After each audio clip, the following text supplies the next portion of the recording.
G'day, welcome to the second of my Conversations Thrive videos. This one is less of a stream of my consciousness and more an edited version. I've just a random edited version of things that came out of the conversation that we had online. I haven't included the actual people who are speaking and the people I'm responding to, because it's a conversation and I want them to feel safe to have those conversations. And with their permission, I'm editing in the bits where I said some stuff. So you can get a feel of the kind of things we talked about in this conversation to thrive. I invite you to join in next week. It's Fridays at 10 o'clock Australian Eastern Standard Time. So that's Melbourne time, Australia. 10 o'clock for about 40 minutes. And we'll have another conversation to thrive. It's really, really exciting, the stuff that comes out of the conversations. So I invite you to join in. The link's in my down below in the notes to my website, where you can read about it and then register. And I really look forward to seeing more people involved. You'll notice that this conversation centered around things like balance and the rhythms of thriving. We talked about hope and goal setting, what that looks like, what that means, how to be the best version of you. It'll only be a little bit shorter. It'll be a bit shorter than the last one because, as I said, it's just edited bits where I said things. It wasn't me talking. We were conversing and taking turns and listening to each other, and it was really, really, really good. So enjoy the second of my Conversations to Thrive, and I hope you can begin to see new ways of becoming the best version of yourself every single day. All right, well, let's get started then. It's an interesting turn of phrase used there. If you see these things as an opportunity rather than as a punishment, your world had shrunk because of your misfortunes, hadn't it? So you've had this opportunity to expand your horizons. And I think that's part of thriving, isn't it? We want to see change, and if we feel like we're not thriving, it might be easy to imagine how we would want to thrive, not. And one of the steps, I think, toward that thriving that you've expressed beautifully is hope. But not a hope that you can't, a tangible hope, a hope that you see that you can achieve, you know? Because if you hope for something that's unrealistic, if you're reflecting on what you want to have as your dream, but it's unrealistic at the moment, then what that does is it creates a bigger gap between what is and what could be. The purpose of hope, I think, you might find it differently, I'd be interested in your opinion, but the purpose of hope, I think one of them is to bring together closer what is and what could be, so that you start to believe this hope up here is a really tangible thing, that wow, I hope for this and it could become real, because then we can keep motivating ourselves to pursue it, can't we? So there's a sense where what you've got is you've got a hope for the future firmly entrenched in your mind, and you're seeing this time as a time to build the steps, so that rather than seeing it as a barrier to doing what you want to do, you're seeing it as an opportunity to get ready to do what you want. Right. Can I speak to that for a moment? That's a really interesting point you've made there, I think, because when we talk about hope and dreams, obviously we can't talk about those without talking about goals, can we? And so you've said, when you have a goal and you give it a hard timeline, sometimes that can create more stress, can't it? So that's the theme that's coming out here, isn't it? That we have a choice. We have a choice. We have a choice. We have a choice. So when we look to the future of our goals, we have a choice. We have a choice to set a hard date for them. But we also have the choice to allow that date to move if it has to. So at the moment with the lockdown, we've had this 6-week time frame that our Premier has put in place to help isolate and bring health and healing and bring control to something that seems out of control. And I think when people feel out of control, it's easy to lock onto a hard date, say, okay, 6 weeks, bang, I want that done. And I know for myself, working with a lot of clients, one of the experiences that I have with a client is, when am I going to get better? And we're part of, it's used to working with injuries. If this bone is broken, then it will fix itself in a certain period of time. So we can put a hard date. When we're working with a human full of their anxieties and worries and cares, and a whole lifetime that's created a map of who they are, then all of a sudden, just having that insecurity of not knowing when that's going to get better, it's really hard for us to hold on to, because we're used to saying, well, that bone should be ready by now. The not knowing is difficult. I've Yeah. recently turned that all around now, and it's obviously through my experience, because I've been at the other end of the self-pity and the ruminating over the hopelessness and what I used to do and all that stuff. And I've just found, over recent time, just the lightning process was one of those things, why are you doing what you're doing today? Yeah. Think of your goals and think of the small steps you can take today to get to those goals. Don't wait. What are the people that have been lazing around the house, eating junk food, watching Netflix at the end of the week, are they magically going to be in a great frame of mind? That can be the expectation. Yeah. And then let down again, now the restrictions are lifted, I thought I'd be happier, but I'm not. And I think that's part of the thing is the goals people have.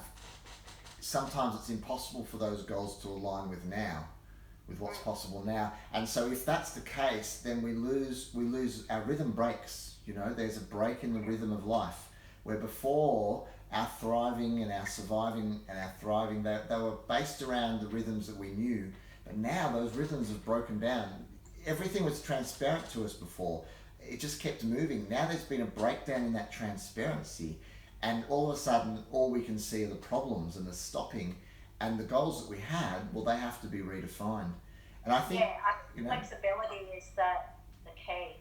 Right. And I see in a lot of people now, me, 2 years ago, when all of a sudden everything I knew that I was thriving on went to, and I was left with this person I didn't know who couldn't do anything. Right. And that I see myself reflected, myself of 2 years ago being reflected in nearly everyone at the moment. Right. Because me 2 years ago is happening to them now, but a different experience, but the outcome's the same. Yeah. So what I used to be able to do, I couldn't do. What a lot of people used to be able to do, now they can't do. That's right. I went through all what everyone's going through now. I went through that. Yeah. And whoever thought that experience would prepare me for a global pandemic? Our experience becomes our superpower. What we've experienced becomes our superpower. And I'm very similar. A lot of people I'm dealing with are feeling this existential dread, this sense of loss of who they are and their identity. And that's really powerful. And when I went through my chronic fatigue and really into the slumps of that, that's what I'd lost. I lost the sense of who I was. There was a period of grief. Agency was gone. I felt like I couldn't make decisions, like nothing was worth trying. And you lose a sense of who you are then, don't you? And there's a real sense of loss when what we used to be able to do is something we can no longer do. And there's a real sense of loss and a sense of this real unjust kind of feeling. Why me? And that's where we go to our moping, and then we move into a state of not flourishing, and that's where I think part of it is, and part of the thing I see people like you and others do is you begin that process of rebuilding the best version of you. That's the only goal you can have at times like this, isn't it? That today, that's why we make it about, I want to be the best version of myself. The goal to be the best, well, what does that look like? But if my hope is that today I can start becoming a better version of me, not just a better version of me, but what can I do today to move me toward being the best version of me? Well, that's part of the beauty of it, is that you can understand where others are at.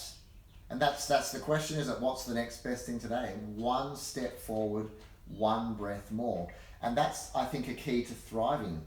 As we begin to understand that, it starts to embed itself into our soul. With my kids, we've been really, they're just in primary school, and we've been really working at getting them to understand how to nourish their own soul. because there's a pattern of just explosions and meltdowns, and you can see the things that are leading to it. So we've been trying to teach them over a number of years, okay, you need to have your quiet time before you even get near explosion and burnout. And this week, the two oldest ones, we were talking about it. The youngest one was having an explosion, and we've been talking with her about having time out. And time out is not a disciplinary thing, it's a soul nourishing thing. We're not saying have time out because you've done a bad thing. We're saying take time out for yourself. Take control of this moment for yourself.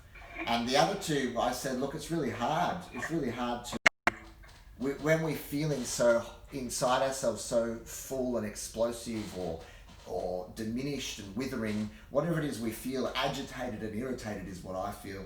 When we feel that inside ourselves, we often don't want to go and do the soul nourishing things, to look after ourselves. But as we do that, we start to see it having a better impact. And the older two kids, they said, yeah, it's really hard, Dad. We really don't want to do it, but you just know that it's good for you. And that was a real turning point, because up until this week, that has not been their story. But now they're starting to see the evidence that when I do this, I feel better later. And they're changing their life. They're becoming the best version of themselves. And so they can start to have that goal, that vision, that hope, and create a new rhythm. And out of that rhythm of controlled soul nourishment, then going and doing the things that they want to do, out of that rhythm between one and the other, it's like inhale and exhale, you know. It's just a life-giving thing. That new rhythm, my hope is that that'll become part of their life as they're adults. And we've still got a long way to go. And that's what I want other people to experience, is that thriving is generating those new rhythms. It's being flexible, as you said before. It's being flexible. It's making a choice to do something, but also choosing to allow the goalposts to change. Choose again to be the best version of you, rather than the best person in the room. That's right. It's a calm. It's a soul nourishing. You know, it's just it's a little creek running through the bush. You know, it's just that sense of beautiful greenery in this moment. Doesn't mean my brain needs to give me the response of fatigue just because I'm lying on the couch with a blanket. Because other people do it. Normal people do it. I think that's a really, really, really fascinating point. That a lot of the time we associate the way the body works is it associates this with that, and then things that are related to that then get associated with that. So if when we're ill, we have to spend a lot of time on the couch with a blanket wrapped around us, then we run the risk of the body associating that with being ill. And the hope and the dream of thriving is rather to associate that with nourishing your soul. And that's just a matter of reframing how we see things, isn't it? Making a new distinction. We can say, when I'm on the couch with a blanket on, it's because I'm ill, therefore it's bad. Or we can say, when I'm on the couch with a blanket on, it's nourishing my soul. It's very common. I've noticed for myself, when I was really peaked into my fatigue, my chronic fatigue, I was working in my Pilates studio. I had a commercial space. I was running classes at nights and during the day, working one-on-one with clients, and I was training myself, and so I was just always in that space. And what I've discovered, and I really only came across this year. I had the revelation, because you're always learning about your associations. But since that time, which was years ago, I've just feel this amazing heaviness. If I'm just a bit tired or a bit stressed, and I think about doing a Pilates workout, I think about hopping on my reformer or even just doing floor work, then all of a sudden this heaviness, it's like the body wants to move through tar or something, a thickness to it, and a slowness and a dread comes in. Now that doesn't mean that I can't do the Pilates stuff, because the other body weight stuff, the training that I do, the physical training, my walking, sprinting stuff, all that stuff is really high intensity. My lifting, it's quite heavy work, some of the stuff I do. And so for me, it's saying to my mind and my body and myself, literally speaking to myself and saying, you know what, Stuart, it's okay. you can do this. You know that there's no injury. You know that it's just an association. It's just movement. You can do movement in other areas, so you can do movement here. My body is linked, it's connected. Well, one of the things we know about these associations, when your body is associating a context with a feeling you don't want, and that can be a feeling of fatigue, it can be a feeling of exhaustion, it can be pain. A really common one is pain gets linked with this thing over here, and your body, as soon as you go here, it remembers that it should feel pain, so it thinks. That's the story your body tells. And so it tells us, it says, well, let's start telling the pain story. The reality is that we want to start telling flourishing stories. And one of the best ways to do that is to manipulate the chemistry of the body. So, for example, we know that when a person is in a state of stress and a negative resource state, when the stress hormones are flourishing in the brain, that actually seems to shut down the capacity of your brain to learn something new. Hormones that are involved in learning are suppressed because it thinks you're in survival mode. Lion coming, we got to run away, and so the threat is on. And so how we change that is we take our body into a positive resource state. We find the things we like, the things that are soul nourishing, that are calming. We lift up what we call our parasympathetic system, and that changes our hormonal profile in the body. And when that is shifted, when we feed it with these positive, soul nourishing things that we can do with ease, our hormones in our brain change, and then it triggers the capacity to make new connections. Then we can start associating this movement with the positive things. And that's the process of transformation and learning to thrive when you feel like you can't. It's just building these new relationships inside yourself. So your body starts to tell a new story. Then as your body tells a story, you can start to find the evidence that that story is true, and then you start speaking that story. Oh, look at me, I've got the energy to do this. Look what I've done today. Motion is lotion. Yeah. The body wants to move, it's made to move. You think about, there's one neuroscientist, there's a talk about it on TED Talk on it, I think, but this is a logical argument. If you think about it, movement, the brain is made to make us move in everything. When I go to get food, what am I doing? I have to move to put that food in my mouth. When I go to a loved one to give them a hug, what am I doing? I have to move to love them, to give them a hug. Or when I laugh, what am I doing? I'm smiling, I'm laughing. All my muscles are making my tummy sore because they're all working hard. So the brain's connected with movement. Thriving is connected with movement. And so it makes sense that when we move just the right amount, combined with enough resting to recover it, but when we move just the right amount, we begin to thrive. It's really, really important. My daughter yesterday she came in and she was all tired and exhausted and having a bit of a grumpy day.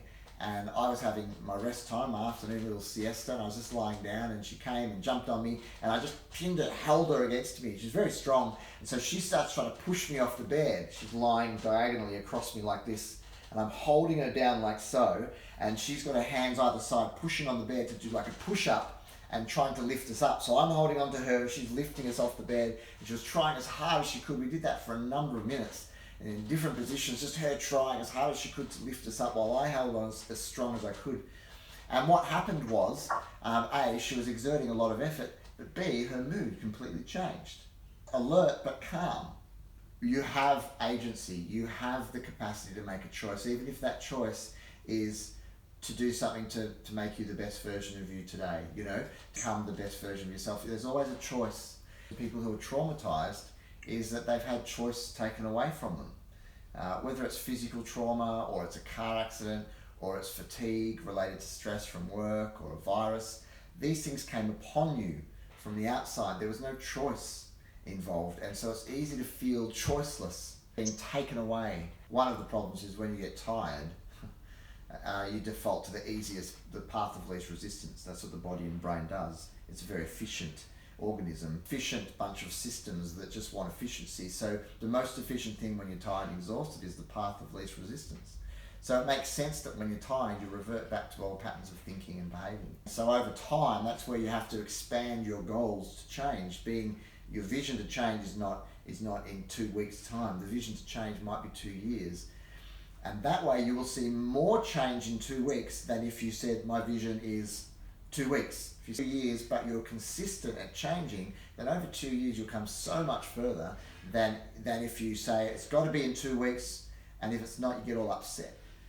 Because then what you've done, when you do that, you've taken away from yourself the ability to make a choice. You've said, I have to get better in this time frame, and so if you don't, then you get upset and sad because you've got this expectation that things should have been perfect now. So you've taken away the capacity to choose to be better today because you're choosing to be embedded in that moment. And all of this that we're talking about, having hope for the future, putting thriving, soul nourishing stuff into your life and associating it with good, and seeing these opportunities to bless yourself as a healthy part of normal living, just seeing them as a part of flourishing and living, just creating rhythms around these things so they become part of your natural breathing rhythm. All of that, and we'll wrap up on this note, all of that is balance.